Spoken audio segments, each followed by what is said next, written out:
kita nggak mau melanggar trust anak-anak didik kita gitu. Nah ini gimana nih caranya nih tadi? Sekolah harus punya beberapa checkpoint di dalam 1 tahun ajaran gitu. Jadi misalnya setiap 1 tahun ajaran itu kan ada 4 term ya gitu. Setiap akhir term itu kan pasti ada itu namanya 3-way conference lah, parent teacher conference lah, rapotan lah, apa namanya gitu ya.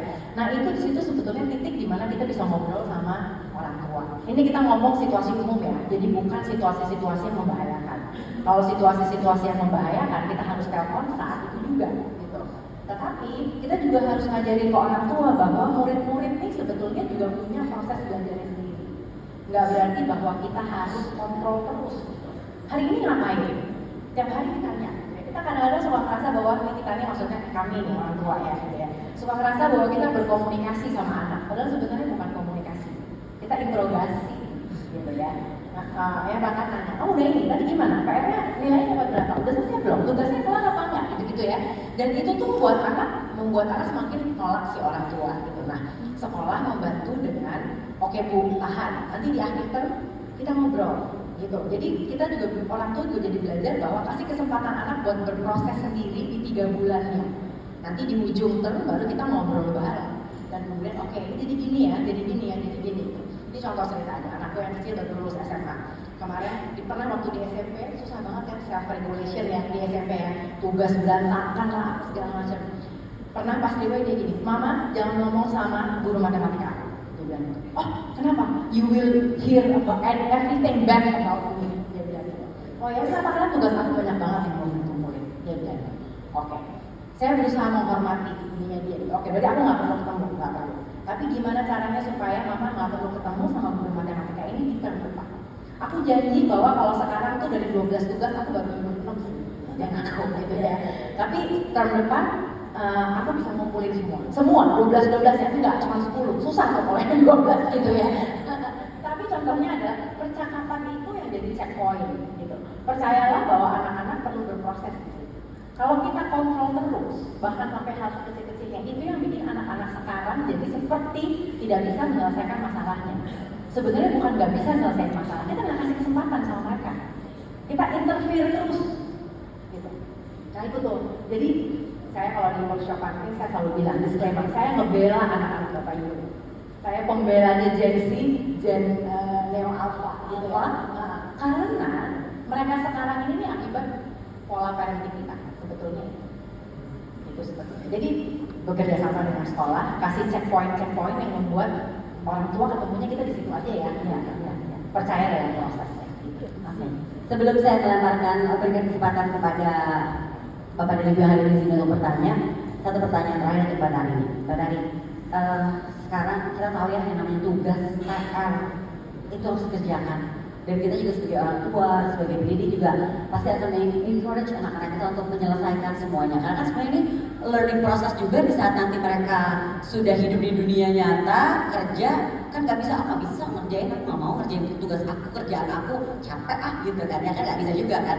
Nah ini gimana nih caranya nih, buat para murid-murid, para anak-anak yang suka merasa tertekan dengan tugas-tugas sekolah, ini gimana nih kita sebagai pendidik nih bisa membantu mereka mengelola stresnya ini tanpa mereka merasa terbebani. Aku ingat banget, aku sedikit cerita anak aku yang paling kecil. Pertama kali dulu aku baru paham waktu itu di saat dia tuh kalau punya banyak tugas dia akan nangis. Pertama aku gini, nah tugas jangan ditangisin, dikerjain gitu. Tapi ya kan pasti gitu kan, kenapa sih banyak banget ini, ya itu harus dikerjain dia. Aku tahu, tapi dia bilang ini cara saya untuk sebelum mengerjakan tugas untuk mengeluarkan kekesalannya adalah nangis dulu. Oh, karena mungkin kita biasa ngobrol dan berkomunikasi. Oh gitu, iya tapi aku akan ngerjain, tenang aja. Tapi I just need a good cry. Katanya gitu. Jadinya agak aneh mungkin awalnya ya. Nangis dulu, oke deh. Tapi pas yaudah saya biarkan. Ternyata benar dikerjain semua kerjaan tugasnya aman. Dan di beberapa school dikumpulin semua, tapi dia harus nangis dulu. Akhirnya sekarang saya jadi paham kalau misalnya saya masuk kamarnya, sekarang kebetulan sekolah udah kuliah di luar kota. Kalau saya lagi ke tempatnya dia, lagi chat di kos-kosannya, lagi banyak isu, saya cuma nanya, lagi banyak tugas ya deh? Iya. Habis nangis ya? Iya. Oh terus gimana? Aman. Udah. kita jadi paham gitu loh. Ya maksudnya itu salah satu cara ternyata ya untuk dikeluarin dulu istilahnya. Nah ini gimana tapi ini tugas harus dikerjain kan? Iya. Tapi tadi yang diceritain tuh sebetulnya itu tadi yang saya kasih contoh di depan, memvalidasi emosi. Boleh kan, gitu kan, boleh nangis dulu, itu cara saya untuk mengeluarin gitu. Nah tapi untuk menjawab pertanyaannya Mbak Anggi ini kan berarti aku harus ngambil dari perspektif satuan pendidikan gitu kan. Gimana untuk membantu anak-anak supaya menghadapi tugas-tugas yang baru. Iya. Yang pertama adalah kita mesti bisa mendesain dengan baik nih si RPP-nya nih Bapak dan Ibu gitu ya sebenarnya untuk unit ini nih sebetulnya apa yang kita harapkan dari murid-murid gitu sebetulnya kan itu. Dan anak-anak tuh sebetulnya bisa mengatasi berbagai tantangan kalau dia tahu kenapa aku harus mempelajari. Why-nya gitu. Why am I learning this? Kenapa aku harus ngerjain tugas sampai puluhan ini nih? Apa gunanya buat aku gitu? Karena anak-anak sekarang tuh gitu. Mereka tuh kita jadi semakin susah nih kalau untuk anak-anak SMP, SMA karena mereka biasanya udah makin menyempit minat dan mereka nggak mau belajar hal-hal yang nggak relevan sama apa yang jadi minat dia gitu. Sehingga memang komprehensif konsep ngajarin hal yang penting dari suatu unit itu jadi penting banget. Saya selalu bilang sama guru-guru kalau di sekolah jangan ngajarin hal-hal yang anak-anak bisa browsing sendiri. Karena itu hanya ngasih tugas banyak aja. Tapi sebetulnya gimana membuat supaya pemahaman tentang konsepnya itu jadi lebih mendalam itu sebenarnya. Tugas-tugas itu adalah tugas-tugas terkait dengan pemahaman konsepnya. Pemahaman konsepnya, kemudian bagaimana kemudian membawa ini dalam konteks komunitas yang lebih besar, itu learning.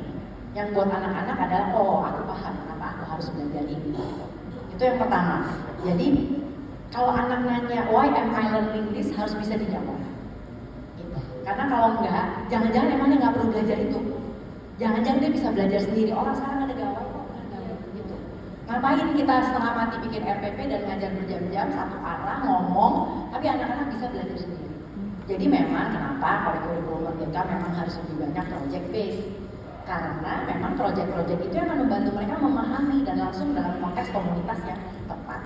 Itu satu. Yang kedua, yang namanya tugas, anak-anak tuh di setiap tahap perkembangan itu punya kemampuan fokus bertahap juga. Kayak misalnya kelas 3, ya paling dia bikin PR fokus tuh 30 sampai 45 menit.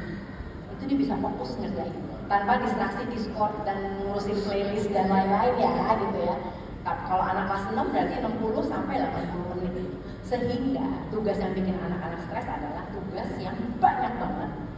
Kemudian dia nggak ngerti kenapa dia harus ngerjain ini. Gitu. Jadi balik lagi, refleksi itu jadi hal yang penting banget. Oh kamu belajar ini karena kamu memang perlu bantuan di bagian misalnya pecahan. Makanya kamu dapat PR lebih banyak dibanding teman-teman kamu terkait pecahan ini gitu. Nah itu sebetulnya yang jadi penting gitu. Nah yang ketiga adalah bagaimana guru kalau udah memahami betul anak-anaknya, jadi bisa kasih tantangan yang lebih tepat. Karena kalau challenge-nya terlalu tinggi, yang muncul adalah panic zone. Nah bukan learning spirit gitu. Nah itu tuh jadi memang apa ya, untuk membuat anak-anak bisa mengatasi itu tuh selain dianya juga harus punya tools untuk mengatasi emosinya kayak anak yang berani tadi, aku emang harus nangis dulu, abis itu aku bisa ngerjain semua, itu nggak apa-apa. Tapi dari kita, dari sisi satuan pendidikan, dari designer learningnya, itu juga mesti ngelihat sebetulnya apa sih yang sebetulnya mereka mampu lakukan di usia. Wow, luar biasa, boleh kita beri tepuk tangan dulu untuk dua peserta kita, dua narasumber kita. Sekarang saya ingin memberikan kesempatan